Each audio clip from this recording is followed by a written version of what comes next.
Howdy, folks, and welcome to the Daily Coin. My name is Rory, and today is Sunday, September the 18th, 2016.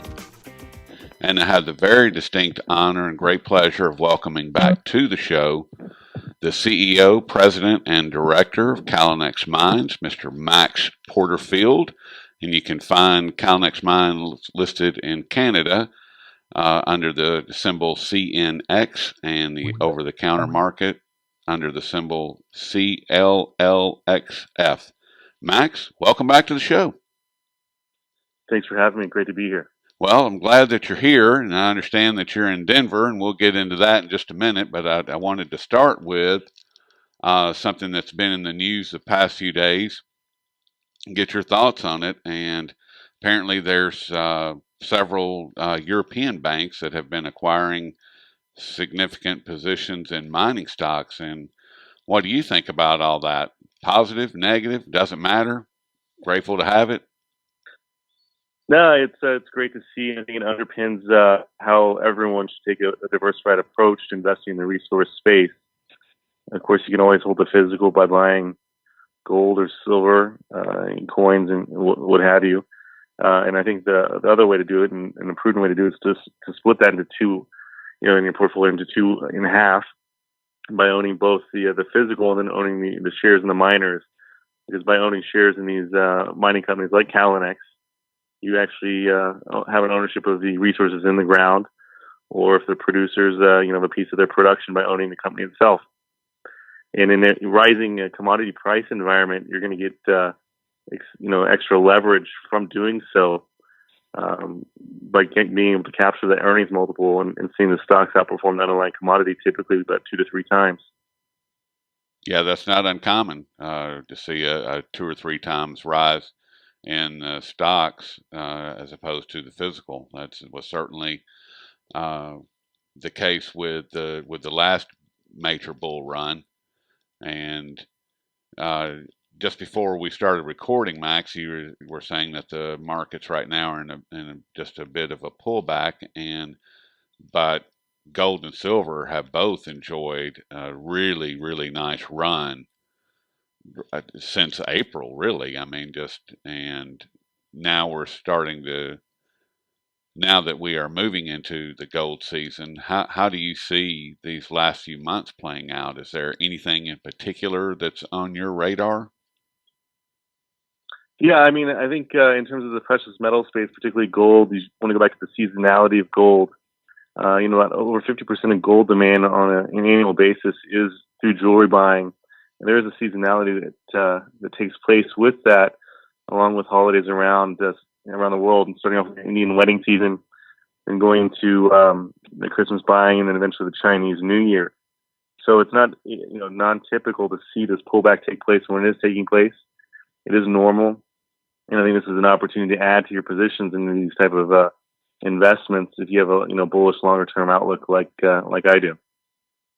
And I as well. I see it as a long-term investment, and insurance is the primary reason that I have gold and silver.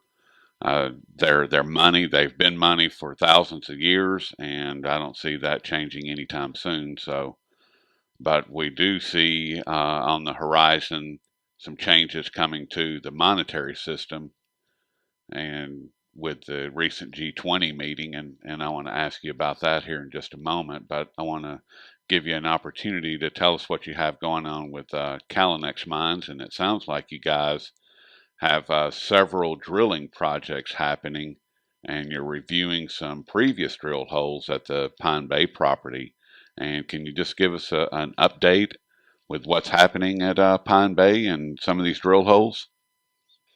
Yeah, absolutely. So the drills are turning up at our Pine Bay project, which is just outside of town called Flin Flon, Manitoba, which is in what's known as the Flin Flon Greenstone Belt. That's an area that's had 90 years of continuous production across 32 mines. And Hud Bay, mid-tier miner, has been the kind of the choice operator there and has a processing facility in the heart of Flin Flon. But they have a very short mine life on their existing mine, and no one's found any replacement ore to go to those processing facilities and to continue that long history of mining that's taking place in this camp. It's one of the most prolific mining camps in the world for this VMS type deposit, which are rich in copper, zinc, gold, and silver. And we've had some pretty good success with the drill bits so far in our past few drilling campaigns. We've made 2 discoveries over the past 2. Last summer, we made a discovery at the Sourdough Bay area. And then this past winter, we made another discovery at the Pine Bay East area of the property. And it's a very, it's a prudent approach to doing exploration. So we've got a roughly 3,000 meter drilling campaign taking place right now as we're vectoring into those systems to find out where the opportunity to have a large ore body be displaced there. I think that'd be a big win for the company if we were able to discover that in a meaningful way, as well as for the community out there in Flin Flon, as well as our investors, of course, would see huge benefits for that. And then concurrently, we have closed those 3 zinc deposits that we acquired in Eastern Canada. And again, those are zinc-rich resources, nearly 3 billion pounds of zinc equivalent resources in the ground. And zinc's a market that I like tremendously. It's a commodity that's really driven by supply-demand fundamentals. And supply just has not had the ability to meet up with demand. It's already risen over 50% year to date, and over 30% since we acquired those deposits. And I think that's going to provide tremendous upside to our shareholders. Did you say 3 billion pounds of zinc? Yeah, 3 billion pounds of zinc equivalent resources across all 3 of those deposits in Eastern Canada. One of them is in Newfoundland, and then 2 of those are in New Brunswick in the Bathurst mining camp. So we've got a foothold into 2 of the largest and most well-endowed mineral resource areas in Canada for base and precious metals. Now, will you find gold and silver in there as well, do you think? I mean, that's typically... Yeah, absolutely. There is gold and silver in these type of deposits, which is what makes them so unique, is they're polymetallic. So while you have the base metals in terms of copper and zinc and lead, you also have the precious metals component, which can add a tremendous amount of value to the resources in the ground of the deposit. With the gold and silver component, take for example our Point Leamington deposit. There, we have nearly 500,000 ounces of gold that's near surface there. That's been drilled out historically, and we went out and acquired these deposits really when zinc was out of favor, and everyone didn't really favor zinc at the time. But things that go out of favor come back into vogue very quickly, and that's just the nature of investing in the natural resource space. Well, it sounds like you guys are in a really good position at this point, and like we were just talking about, going into the current gold season. And it sounds like that possibly for next year's gold season, you guys will be sitting in really good position to meet the coming demand for next year. No, absolutely. We're very excited about the drilling that's going on outside of Flin Flon. If you're taking, for example, the 777 mine, which is actually found on our predecessor's claims, the royalty alone on that mine, which went into production in 2004, has paid out just over $130 million or so. That's Canadian dollars, and that's just a royalty. So you can see the real value proposition in making a discovery for a company. And when we're doing drilling, we actually control 100% interest in the Pine Bay project. Nice. So it could be a huge impact for us and the community of Flin Flon out there and our shareholders to make a discovery. And that's what we're doing right now, is doing that drilling, and hope to have those drill results out in the near future. And then we'll, of course, be following up with the winter drilling campaign as well. Well, and it sounds like the area that you're in, their local economy is going to benefit from what you guys are doing. And while we look around and we see that the global economy is still very weak, and to say the least that it's weak, and cashless society is back in the news. And what do you see, Max, as the biggest hindrance to our economies at this time in light of everything that's going on? Yeah, I think that I'm really quite concerned, particularly being an American living in Canada, with the spending on the government. I think it has gone unchecked for too long. The amount of debt loads that these governments around the world have is unsustainable, and that's my real concern. That how are they going to fix this? And coming to a balanced budget is not going to really, I don't think, going to fix anything in the near term. it's a step in the right direction if they ever do it. But this continuous spending with no checks and balances put in place to really prevent these guys from continuing to turn the printing presses on. Yeah, and it's ridiculous what the Federal Reserve is doing and what it has done to our economy, not just the American economy, but economies around the world, since it is the world reserve currency at this point in time. Yeah, I mean, just think about it from a household standpoint. I mean, it'd be nice to think that you can just continue to go out and put more money on your credit card every month if you want to buy nice things, or you just don't want to live within your means. But we all know that we can't do that. We're held accountable for that, and the bank wants their money back, right? Right. And so, this is completely unsustainable, and I think the politicians need to be held in the same regard as, we are as households. I would agree with that wholeheartedly, and I think that every one of them that are in Congress right now need to be replaced, and starting at the top and all of the all the back hallways, all of the offices up and down those hallways, everybody needs to go. The whole thing needs to be cleared out and just start afresh. And I really hope that something along those lines happens, because that's really the only way we're going to have an opportunity to get back to the Constitution, is to just gut the whole thing and start over. Well, I mean, I think what's ironic about the whole situation is they sit and they point to Wall Street. I mean, Calix being a publicly traded company as well. I mean, we could be kind of lumped into that basket and saying the Wall Street's run rampant and they're taking advantage of this and that. And then Wall Street's driven by quarterly earnings and quarterly results. And so they take unnecessary risk to meet those expectations for investors that kind of continue to drive things forward. While I don't disagree with some of that, to take a look at how a politician operates. They're elected on a basis that they're going to deliver on something. So that they go out and they have such a short-term outlook because they're really putting their interest before everyone else's interest because they want to get reelected. Right.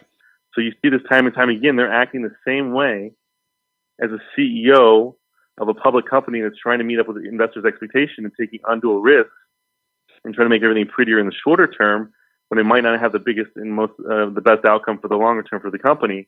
They're doing the same thing, but they're doing it with our futures. Yep. And it's wrong. It's time for a change. And I'd mentioned it's time for change, and I think it starts with them, right? Exactly. That's exactly right. And I'd mentioned just a moment ago that the G20, that annual meeting was just held in China. And as I'm sure you're aware, the yuan is now going to be included in the SDR basket of currencies at the end of business on September the 30th. And Canada, oddly enough, just after the G20 meeting, decided to join the Asia Infrastructure Investment Bank, the AIIB. And with this move, or is this a signal to the U.S. that maybe that China is the big dog on the block, or do you see this move as having any significance at all? Are you familiar with it? Well, I think this move, I think in terms of the bringing that into the world's, kind of the basket of reserve currencies, it was a long time coming. I think that China's, it is an economic powerhouse. The sheer population alone dwarfs ours, and they are going to be an area of growth globally for the global economy going forward, and they have been over the past few decades, and really kind of taken the lead from that extent, as the U.S. has been more developed economy. I think the Canadian move, to a lesser extent, is not a surprise either, given the fact that if you look in terms of direct foreign investment into Canada, a lot of that has been Chinese investments into Canada's natural resources.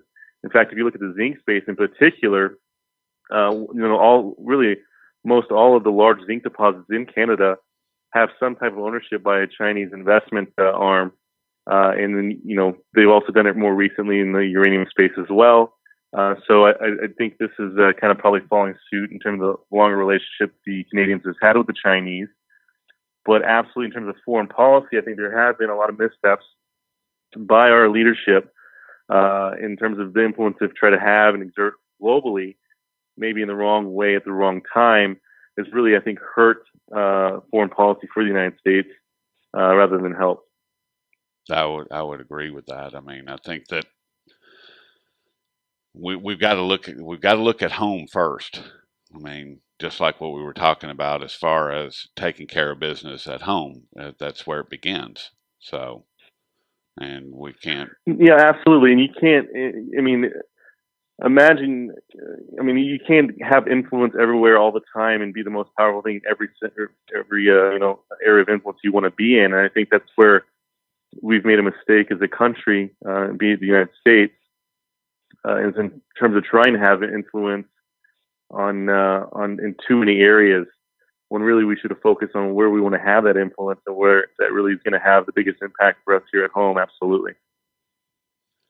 And last question, Max, and then I'll let you get back to your morning. I know you're busy, and wanted to get your thoughts on the upcoming U.S. election. And do you see Hillary making it to the election with all of her health problems? And if she does, in fact, make it, which of the two primary candidates, being Hillary or Trump, which one would you see as being better for gold and silver, and why is that? In terms of Hillary, I think Hillary is going to make it. I think really how that whole situation was handled just really underpins the lack of transparency she's had, and I definitely don't think it's going to help anyone, her campaign at all, in terms of the perception of anyone can trust her. I think her biggest issue is being able to trust anything that she says is coming out of her mouth on a number of different factions, whether it be her health, obviously the email and how that's handled, and a lot of different things going back to Benghazi. Yep. So I think that's just another instance that's going to show the American people that they might not be able to trust her. And I think that ultimately, the big question with Trump is he can kind of go off and say some off-the-wall stuff, and it isn't the traditional politician. If he cleaned it up and toned down his behavior, he could win easily in a landslide. Ultimately, I think it's going to be a very, very close race in terms of who would be better for gold and silver. I can say with a lot of certainty it'd be Trump, just because there's so much uncertainty in terms of how he's going to be acting as a president, and the precious metal space is going to be a safe haven. And so I think a lot of investors have parked their money into the precious metal space, in either buying a physical or buying the shares of the public companies that have exposure to that, if he were to become elected as president. So you don't necessarily see either one of them kind of looking at various policies that would influence or that would impact gold and silver as money, or I think the policies. I think the policies in particular that they're going to have that I've seen, they really both stated it, and you've actually seen the same thing here in Canada. I live in Vancouver now, with infrastructure spending, and I think that's something that is where I see a lot of opportunity in terms of they can actually do a lot of good for the country as well as the overall economy and bringing jobs, job growth, is on infrastructure spending. Because if you compare infrastructure in the United States to any of these emerging economies, there is no question about it. We're really behind the times. yes, Whether it be our bridges or roadways or airports, for example. I don't know if you've flown out of any of the airports, JFK or LaGuardia, Chicago Midway, but they're really incredibly dated relative to what you see in the rest of the world in terms of these bigger economies. China, for example, has really part of their government policy and to kind of facilitate job creation is the infrastructure build out they've had with their interstates, and that was the interstate build out in the United States in the 1950s was really a big growth factor for the economy during that time. So to see either of those politicians follow suit, because they both have stated they want to have infrastructure spending policies, I think that'd be great for both us as citizens being able to see that our tax dollars are going to something material we can actually see and get some return on, as well as it has huge implications on job creation. What's known as the Kuznets cycle, where when you have infrastructure spending in an economy, it has job creation for 20 years, so it has a lasting impact. And it'd be really great to see with either candidate. it would be great to see some focus on infrastructure, and here here at home as opposed to focusing on other nations and other economies. And let's look at home for a minute. I mean, I like home. Yeah, no, absolutely. I'm here in Denver for a big conference this week. Enjoyed being back. Um, and I think that when you see that infrastructure spending, that's really going to be pushing the base metals, which is where Calnex is well positioned. It's got exposure again to both base and precious metals, but with that large zinc inventory, being those deposits in North America, close to home, it really would stand to benefit, in terms of the price appreciation for zinc, because you had about 30% of supply come offline. A majority of above ground stockpiles for zinc have now been depleted, but you don't have that big incentive price for new zinc production to come online. And I think that's going to even further that if this policy comes into place with this the presidential election cycle, ending here in November, and those policies kind of being laid out to see those kind of come to fruition, will have a big impact on the zinc and base metal space, because again, zinc's used for galvanizing steel, and as you know, steel's a big part of any infrastructure project out there. Yep. And copper as well. And you guys are well positioned with copper as well. And I think that these policies, if they in fact come to fruition, would be huge for you guys, for Calnex mines. I think that it would be a boon for you. So hopefully we'll see some. No, absolutely. You're actually still seeing that infrastructure build out in China, Right. as well. And Goldman Sachs actually came out recently, and probably about 2-3 months ago, and stated to the purest way to get exposure to Chinese infrastructure build out that's occurring there currently is actually through zinc, because it is going to be so sensitive to that. So you're seeing around the world. It'd be great to see it back home, to really see the U.S. get that infrastructure back, and being one of those places when people visit, they're just wowed by everything that they see. Yes. Like you do in so many of these Asian countries now. It's unfortunate that you have to see the really cool new designs and architecture, and like you were saying, the new airports and railway stations and all that. You have to see those elsewhere, because everything here at home is 20 to 50 to 75 years old, if not older. Which there's nothing wrong with history. Yeah, I mean, don't get me wrong. Going to Singapore, their infrastructure is amazing. You go to Hong Kong, you can actually check your baggage at the train station, and then just go to the airport, and you've already got your luggage checked. You don't have to worry about carrying it around anywhere. It's incredible. That would be pretty cool. It'd be nice. It'd be nice to be able to do that when I come to Chicago or New York, LA. LA in particular is very kind of hectic to get around. But it'd be great to see, and it'd be, I think, great for the economy overall. I couldn't agree with you more. And hopefully, Calnex Mines will get all this 3 billion tons or 3 billion pounds of zinc out of the ground, and be at the forefront of these new policies if they get implemented. That would be a win-win for everybody. So absolutely, we're certainly eager for the opportunity.